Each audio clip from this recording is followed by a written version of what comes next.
ESPN is proud to present this commercial-free telecast of Sportsfigures, supporting education for America's youth. The following program is part of Cable in the Classroom, a free service of the cable communications industry and your local cable company.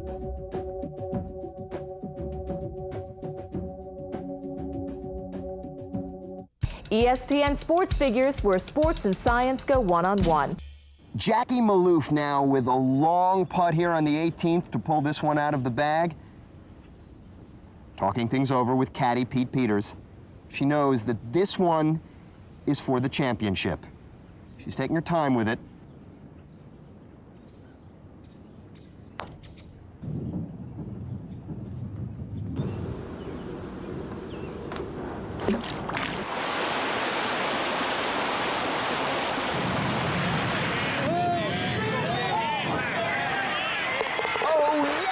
Maloof pulls off a hole-in-one out of thin air here on the 18th. A huge upset here today as Jackie Maloof takes home the Fiddlesticks Mini Golf Classic, for which she'll receive not one, but 2 free games and a free soda at the snack bar. What a day for Jackie Maloof.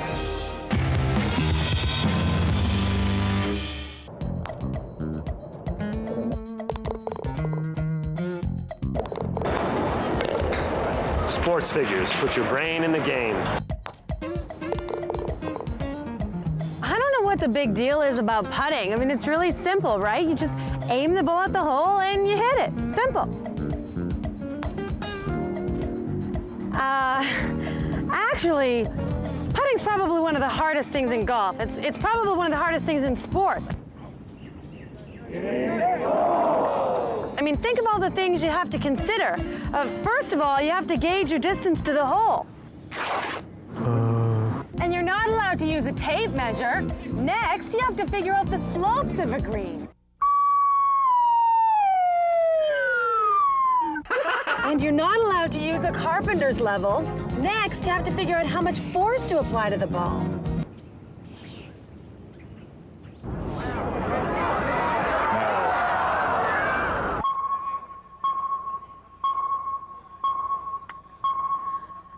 And you're not allowed to use this guaranteed putting force calibrator. With all that going on, it's amazing a golfer ever sinks a putt.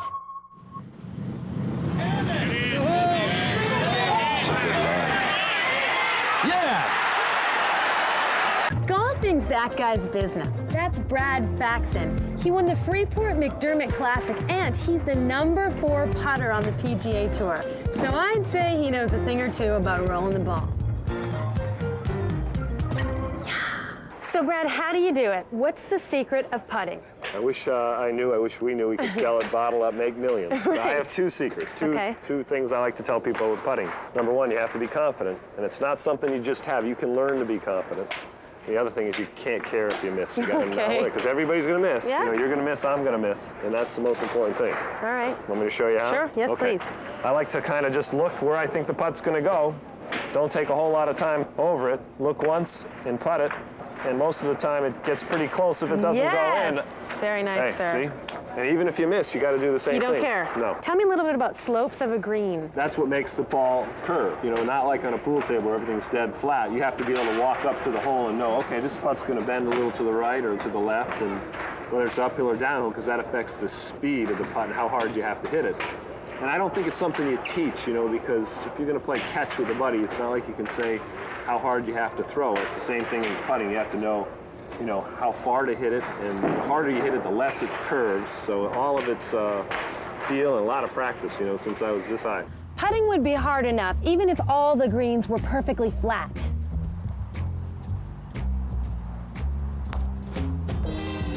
But they're not. Greens on a golf course have all sorts of little hills and valleys on them, and that can make getting the ball from here to there pretty complicated.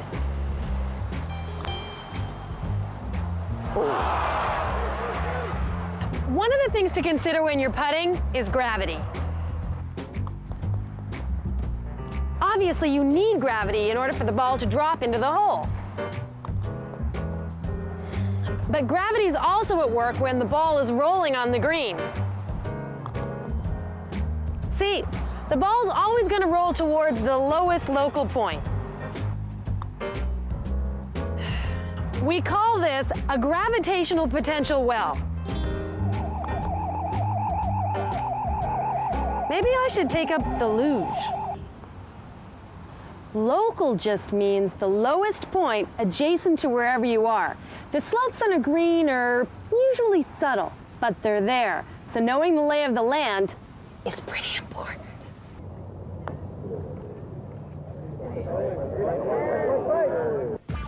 There's a word for the shape of a surface. It's called topography.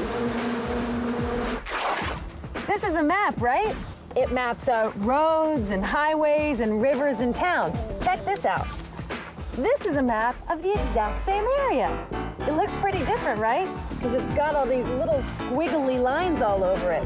This is called a topographic map because what it maps out isn't roads and highways, it maps out topography.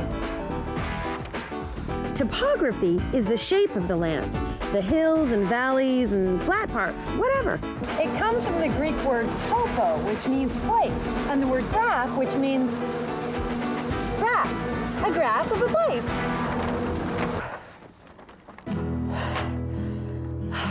See, this map is great if I'm driving and I need to find a road to get me somewhere. But if you're hiking, you want to have a topographic map along. See, a topographic map would tell me that there's a huge cliff here and I'm not going to be able to go this way. See, this is the trail that I'm taking right here. You see where these lines are really close together? That's this cliff right here. That's why hikers and campers use topographic maps so they can tell if the terrain's going to be flat or hilly or impassable. So what do topographic maps have to do with putting? If you had a topographic map, it'd make it easier to putt. You know which way the ball would break. You know where the gravitational potential wells are. Well, that would make it a lot easier, right? I just happen to have a topographic map of this green right here. Check it out. So with this, we have everything we need to know about putting on this green. Yeah, but what do all these lines mean? How do you read it? Well, the best way to read a topographic map is to make one. Let's say the bottom of this kiddie pool is our putting green. Now, we've exaggerated the shape a little bit so that it's easier to see. And we can understand how a topographic map works by just adding water. Sean, release the hounds. Okay, Sean, that's good. So guys, what happened? The water filled in the lowest point of the green. Exactly. And if we were to trace the water's edge like this, we'd get a line that showed the shape of the green at that level. Next, we're gonna add another inch or so of water and trace that new outline. And we can add water in any increment we choose depending on what scale is right to show our topography. The lines give us a picture of the shape of the surface of the green. The closer the lines are together, the steeper the incline. The further the lines are apart, the more gradual the slope. The lines on a topographic map are called contour lines because they show the contour of a surface. You see these lines right here? Those lines represent this cliff. They're really close together because this cliff is so steep. A great way to understand how contour lines work is stadium seating. You see how all the seats in one row are at one height? And all the seats in the next row are at a new height. Well, contour lines on a topographic map work exactly the same way.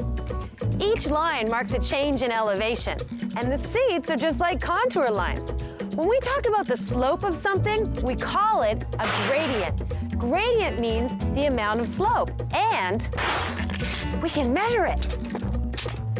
To figure out the gradient of a slope is simple.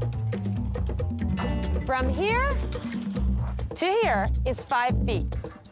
And from here to here, the elevation rises 2 feet. That's a ratio of 2 to 5.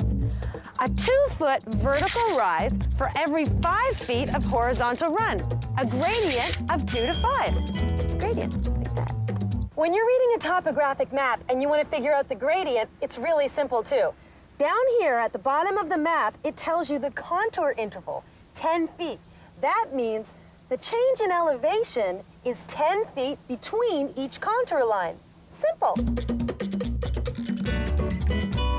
hey, Jackie, you can't just flood every place you want to make a map of. Right. That's not really how they make topographic maps, but it's a good way to understand them. Right. If you want to figure out how they make topographic maps, we can talk to this guy. This is John Butts, and he's a landscape architect, which means he designs golf courses and athletic facilities for a living. Jackie, surveyors actually make topographic maps, and they do that using equipment like this right here. This is called a transit, and it has two major components. One is a leveling device here, and the other is a telescope. And the telescope has crosshairs, and when a surveyor looks through it, he can read vertical dimensions on this instrument here, which is called a leveling rod. The information that is taken off of here is then plotted on a plan as dots. Those points of equal elevation will then be connected with contour lines, and we have a topographic map. So if we were designing a golf course, would we have to make a topographic map of the existing landscape? We would get an existing topographic map from a surveyor, and we would work with that plan to create our own plan. That plan is called a grading plan, and the grading plan shows the manipulation of the contours to create the various landforms that we like to create in a golf course. Topography is very important in terms of developing both the character and the level of difficulty of play for a golf course. Did you go to school for architecture? Yes, I went to school at Syracuse University and the State University of New York, and it's a 5-year program in landscape architecture. So how's your golf game? Okay guys, what if I was gonna putt from here? The ball is going to break slightly to the left because there's a grade to the left right here. There's a pretty steep grade up to the holes. You're gonna have to hit the ball hard enough. Okay, so I'm gonna have to putt to my left and give it a little extra gusto to get it all the way up the hill and in the hole. All right, here we go.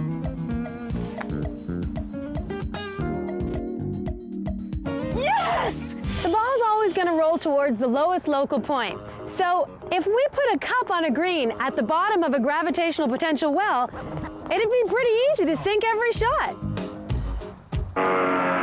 So golfers don't actually get a topographic map of greens, do they? Well, you'd be surprised. We have a guy out on tour named George Lucas. He makes a map of all the holes that we play with yardages, and he has a map of the greens where we actually know where the severe slopes are, which direction the ball will roll when it hits the ground. So it's not like a surveyed map, but it's pretty close. We can read from the map different slopes on the greens. We double check, we hit putts just to assure ourselves that he's right. We put arrows down for big slopes. So does this guy give them to everyone on the tour, or? He charges us money for them, and it's worth it, because it's a lot of work. So even if you get a topographic map of the whole lay of the green, that doesn't necessarily guarantee that the ball is going to go in. Oh, no way. Execution is the most important thing, but you've got to know in order to execute, how hard to hit it, how much break it's going to take, whether the green's hard, whether it's fast or slow. Wind makes a big difference, and you've got to spend a lot of time practicing.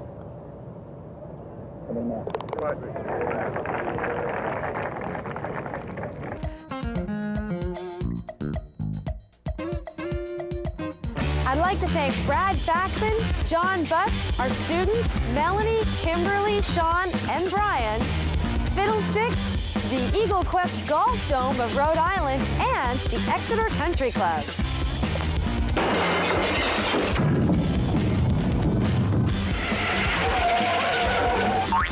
For helping us out today on ESPN Sports Figures and Golf Gravitas.